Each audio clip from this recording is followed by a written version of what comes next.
이 건물의 제목에서 아시다시피 콘크리트 월이라는 그 건물의 이름을 달고 있는데요.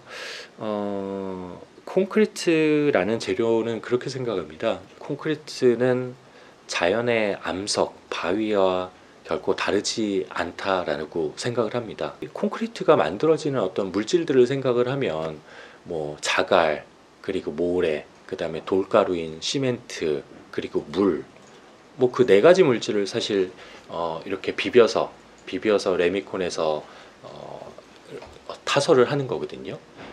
그렇다고 하면 뭐 인공의 바위와 사실 그 원재료, 근본적인 재료의 물성은 다르지 않다. 동일한 어떤 물성을 갖고 있다라고 생각이 돼요. 단 그 자연의 안반, 그 바위와 콘크리트가 다른 유일한 점은 인간의 어떤 의도에 의해서 거푸집이라는 틀을 통해서 원하는 모양으로 이제 그 인공의 바위를 만든다라는 그 의도, 인간이 어떤 형상을 만들기 위해서 그 자연의 물질을 사용한다라는 그 의도만 다른 거라고 생각을 해요. 또 그 너머에 이런 생각도 들어요. 과연 사람이 뭐 자연의 일부인데, 뭐 동물의 일부이면서 동시에 인간마저도 자연의 일부인데, 사람이 만든 게 과연 자연과 대척점에 있는 어떤 전혀 다른 물질인가라는 생각을 하게 돼요. 인간이 만든 그 무엇도 사실은 자연의 일부로서 환원될 수밖에 없다라는 생각이 듭니다. 물론 환경에 어마어마한 해를 끼치는 어떤 그 나쁜 물질들을 제외하고 저희가 만드는 콘크리트라는 물질, 그게 사실 다 그 원자재는 자연 바위와 모래와 물과 뭐 돌가루인 시멘트가 그냥 섞여서 형성된 자연의 바위와 다르지 않은 물질이고, 그래서 저희는 콘크리트를 만들 때 좀 다른 콘크리트의 표면이 아닌 속살을 드러내 보면 어떨까라는 생각을 했어요. 흔히 이제 유로폼이나 거푸집을 통해서 콘크리트를 타설하게 되면 그 표면은 콘크리트의 물성 재료의 이야기라기보다는 거푸집의 표면이 이렇게 찍히는 거거든요. 그래서 매끄러운 거푸집을 사용하면 정말 아주 매끄러운 대리석 같은 표면이 나오고, 오히려 거친 거푸집을 사용하면 거친 콘크리트의 속살이 나올 수도 있죠. 그래서 저희가 이제 콘크리트를 타설하고 이런 생각을 했어요. 자연석을 가공을 할 때 흔히 정다듬을 하거나 뭐 이런 이제 사람이 그 표면을 깨서 콘크리트의 거친 단면을 드러내기도 하잖아요. 그래서 콘크리트를 실제 현장에서 타설하고 그 어떤 부분은 그 표면 그 자체를 놔두기도 하고, 그다음에 어떤 부분은 오히려 정을 가지고 바위처럼 깨서 거친 콘크리트의 단면을 속살을 드러내기도 했어요. 근데 현장에서 보시면 아시겠지만 그 콘크리트의 깨진 단면이라는 게 그 바위의 그 속살하고 다르지가 않습니다. 그 돌기둥 하나가 있습니다. 돌기둥 하나가 있는데 이렇게 큰 돌을 어떻게 현장에 이렇게 갖다 놨냐라는 말씀을 하신 저희가 질문을 들었어요. 근데 그게 사실 돌은 아니고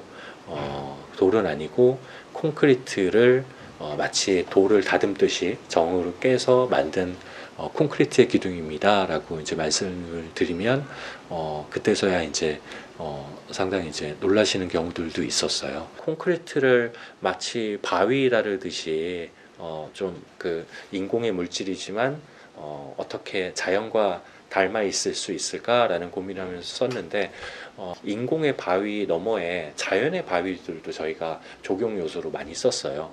그래서 오히려 그 병치를 통해서 자연의 바위 그리고 인공의 바위 같은 콘크리트 덩어리들이 서로 다른 모습을 보이고 있지만, 실제로는 과연 이게 자연과 인공이라는 게 어떻게 다르고 어떻게 비슷한가를 좀 이 장소를 방문하신 분들이 자연스럽게 그냥 느낄 수 있게 그런 그 자연과 인공을 오히려 좀 병치를 하는 그런 계획을 생각을 했고요. 제목은 역설적으로 오히려 되게 건조한 콘크리트라는 단어를 썼지만, 오히려 자연을 더 잘 경험하기 위해서 인공의 매개체가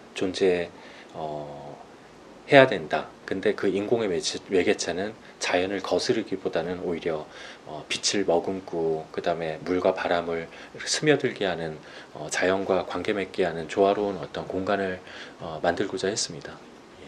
재료가 갖고 있는 이야기, 우리가 흔히 인공의 재료다, 너무 좀 건조하게 느껴진다라고 하는 콘크리트라는 재료를 좀 어떻게 다르게 사용할 수 있을까? 그리고 그 다름이라고 한다고 하면 단순히 이제 독특한 뭐 표현이라기보다는 자연의 물질과 어떻게 이렇게 잘 조화롭게 형성될 수 있을까라는 고민을 하면서 그 재료를 좀 생각을 하게 됐고요.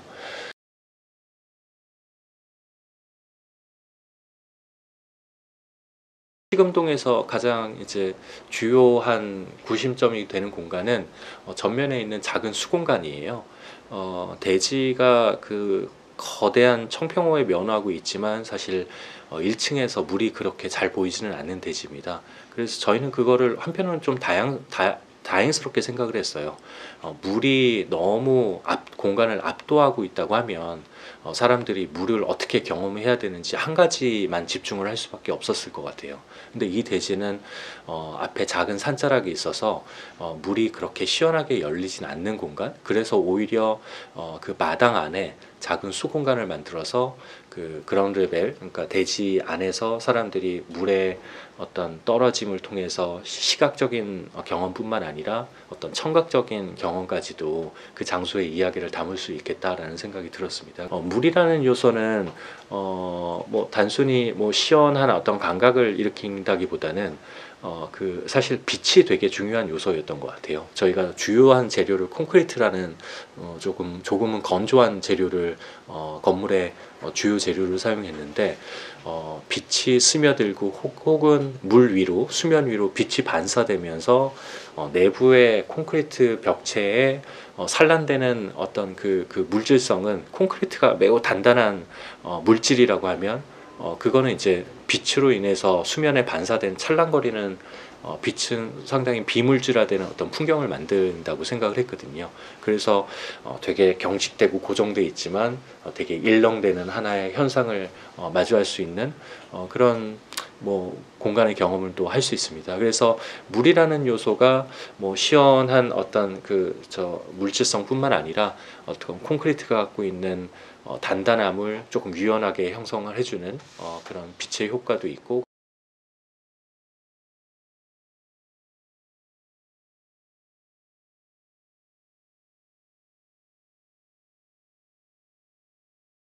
저희 네임리스 건축은 흔히 이제 산문보다는 시적인 건축을 하고 싶다라고 생각을 하는데, 흔히 이제 산문이라고 하면 어떤 줄거리, 그 다음에 그 장소가 갖고 있는 내러티브를 보다 명쾌하고 좀 서술적으로 나열을 하는 방식인데, 어떤 시라는 거는 그 내용을 모두 담고 있지만 오히려 상당히 적은 단어로, 적은 언어로 그 생각들을 함축을 하게 되거든요.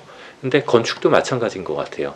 이 장소에서 어떤 경험, 그 다음에 어떤 사람들의 어떤 이야기를 만들 수 있을까라고 서술적으로 그 공간을 펼쳐놓을 수도 있지만, 오히려 함축적으로 그 장소가 갖고 있는 이야기들을 조금 음축을 시키면